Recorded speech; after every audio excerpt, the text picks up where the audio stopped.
think paint protection, and more likely than not, you'll think of GardX. But the firm, which turns 20 years old this year, has become a whole lot more than just that. I've come to the company's headquarters on the south coast to hear how the firm started 2 decades ago and how it is continuing to support dealers in a time of immense change in the industry, and of course to learn more about its ambition to become the world's leading value-added products provider. Dylan, Billy, thank you so much for inviting us here today, and especially thank you for inviting us to this amazing new office. It's very smart indeed, and I suppose in many ways it represents how far you've come as a business. Of course, you're on the eve of your 20th anniversary, so just take us back and tell us the story up to now. Well, 20 years, yeah. It certainly has been fun, that's for sure. And we think about it, just looking back on the business. When we first started in 2003, our core product was paint protection. Exterior interior protection, and it's something that we still do today. It still represents a big part of our business. But looking back over the years, thinking about the journey, there are a number of very significant things that happened that then kind of catapulted us to move and grow and develop our business. Of course, we started in one particular area, paint protection. We evolved the business in 2012 into the insurance sector, and that's continued to grow and been incredibly successful. And more latterly, we moved into the digital arena, and that certainly has had a big impact in terms of underpinning everything else that we do. So yeah, it's been great fun, 20 years in, and I hope for another 20 years. I think it's also important to note that the core premise of our business still rings true today. We exist to drive more growth for our dealers and OEM partners, and that's the same as it was 20 years ago. Albeit we recognise that the vehicle purchasing journey has changed significantly. We still teach disciplined sales processes within dealerships, but we also translate that into the online space as well by providing technology to dealers so they're able to execute on the same level of professionalism online and offline. And just thinking back, looking over the last 20 years, there are a number of very specific things that happened that, as I mentioned earlier, helped us kind of catapult and drive this business on. And I just fondly remember back in 2005, 2006, there was a specific relationship that we'd won and developed. And as a result of the success of growing sales within that business and growing their penetration, it then allowed us to talk to other retailers. And I seem to remember in 2007, we won a relationship with Perry's, which we still have to this day. As a result of that, we then got an opportunity and successfully won a relationship with Lucas PLC, and then that catapulted, and we then moved into a relationship with Inchcape. And of course, we still have all of those relationships here today, and that's been obviously very important in helping us kind of grow and catapult and move our business forward. And also, we've had a relationship with you guys that goes right back to the early days, and you know, we've been incredibly proud and successful with the fact that we've won many awards given to us, awarded to us by you. So yeah, great times, yeah. And a lot more to go moving forward. And on that specific point, you know, those awards were voted for by car dealers. So Yeah. the car dealers have obviously appreciated what you've been doing over the past 20 years, and we are mere conduits to handing those awards over to you. So Yeah. it's been great to see the rise of the business from our perspective as well. Obviously, over the last 20 years, you referenced it there, Billy, how the purchasing process has changed quite a bit. Of course, during those 20 years, there's been lots of ups and downs. But at this present moment in time, it's particularly challenging for car dealers at the moment, isn't it? Yeah. Yeah, absolutely. I think, you know, you look at the auto sector as a whole, effectively, other than the introduction of the internet back however long ago that was, there hasn't been a huge amount of disruption and a change in the distribution channel, if you like. Whereas if you look at what's going on in the market now with the economic outlook, with the potential agency model incoming, with electrification, the sector's facing probably its most fundamental change that it's ever gone through. And I think us as a business, we've positioned ourselves quite well in order to help our partners navigate through these changes and challenges. But of course, it's difficult because you're always anticipating. No one actually really knows what agency is going to look like. No one actually really knows what the output of electrification is going to be. Is it going to depress margins within service departments? Isn't it? Is it going to present new challenges and new opportunities? And the truth is that no one can really tell you accurately where it's going to go right now. So I think us as a business, we have been continuing to look at what is coming, when it's coming, how we're set up as a business to continue to support our partners throughout this changing dynamic. Because, like I say, it's probably the most fundamental change in the next few years that the auto sector's been in for over 100 years. And one of the things I'm always kind of confident about is our industry is incredibly resilient, and it has gone through significant change. There are, moving forward over the next coming years, I think there's a lot of challenges that we all face. And that's one of the reasons why our business is evolving. It's one of the reasons why we actually launched our Ignite strategy, to ensure that we're really placed well to support the market during these changes. And we're driving that really hard in the sector. I mean, you mentioned resilient there. I think that's a really good word to describe it, because we especially saw that during lockdowns, didn't we? Especially the industry which we work in, it was unprecedented.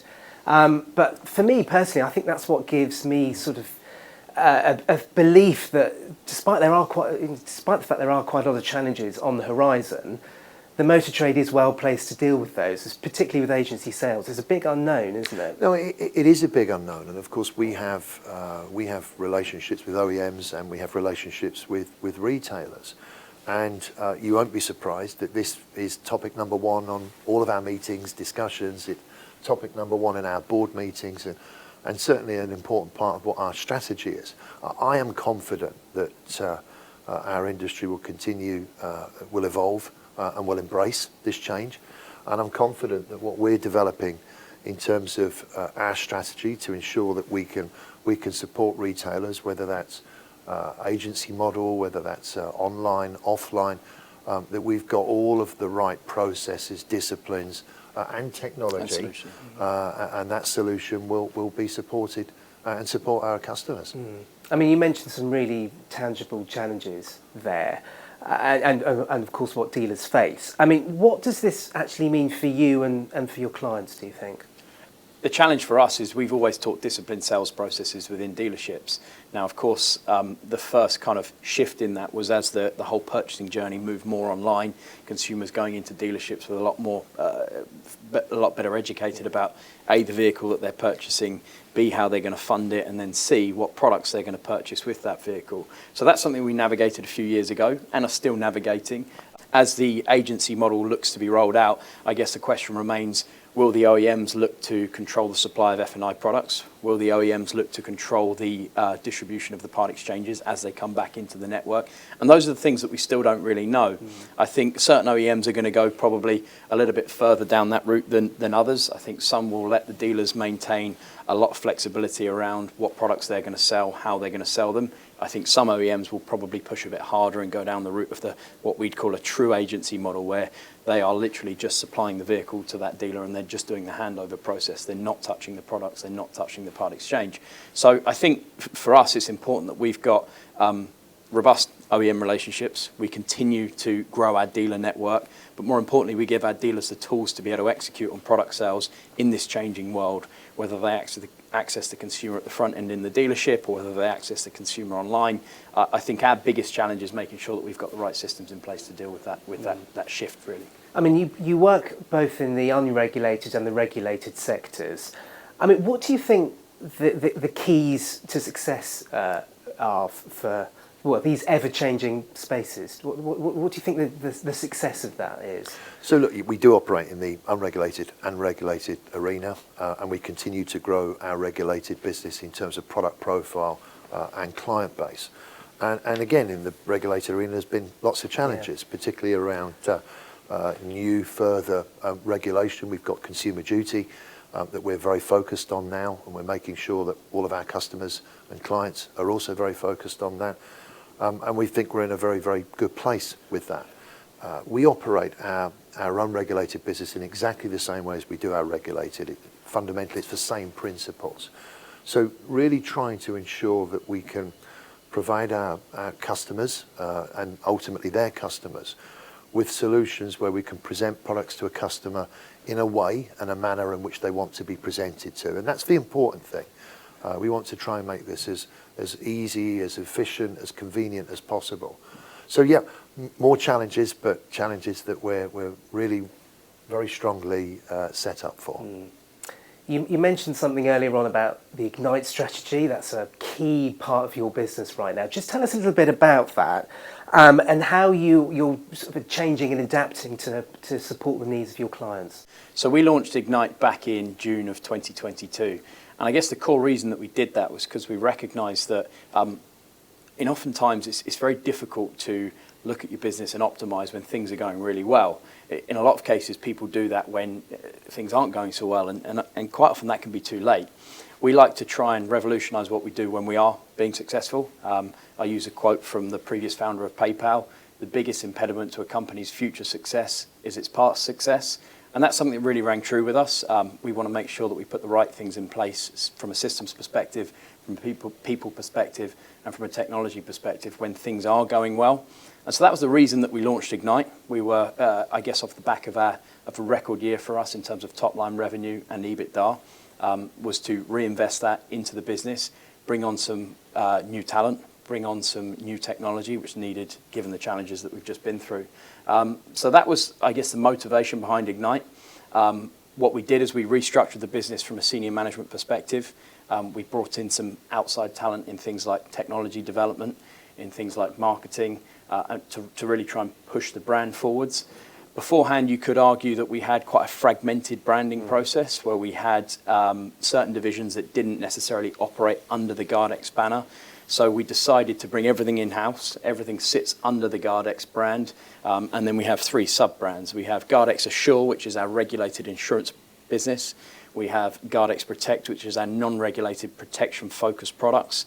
And then we have GardX Engage, which is our digital and technology solutions products. So I think it makes a lot more sense. It drives a lot more value to our clients. And I think it gives a clearer picture to what we're doing. So that was really the motivation behind Ignite. That was what we did. We restructured and we rebranded, and we continue to push forwards as we have done for the last 20 years. I mean, Dylan, you've been with the business for a very long time, and it must be great for you to see everything coming together. And also, I mean, turning up at this office here, there's a real palpable sense of excitement amongst all the workers. So it must sort of really make you smile about where the business is going in the next 20 years. Yeah, it does. It's I have been around for a long time. You're absolutely right. And of course, we've seen significant change. And I just think back to, kind of office number 1, office number 2. And certainly, one of the things that really makes us quite proud is we had our sales conference yesterday. And the first thing we do is anybody that's new to the business within a 6-month period of time, we kind of get them to stand up and introduce themselves. And I'm amazed at the number of times, the team just gets bigger and expands. Yeah, I mean, look, a lot has changed. A lot has changed in the last 20 years or so, and I feel incredibly proud of what we've achieved. It's been a great journey. The journey will continue. We're passionate about what we do, and I think that comes through. And we're passionate about, we've got incredible relationships. At the heart of what we do, we want our clients to be ultimately more profitable. We want the outcome for the consumer to be a really good outcome. We want people to look at GardX and say that these are really good people to do business with. So that's still at the heart of what we do. And yeah, I don't know whether I want to do another 20 years, but certainly looking forward to the next 10. I think it's also important to note that whilst that's absolutely the case here, it's also the case in our international businesses too. A lot of people don't know that we have significant representation in over 40 countries. We hosted our board meeting last week in Prague, where we have an office with 24 staff over there.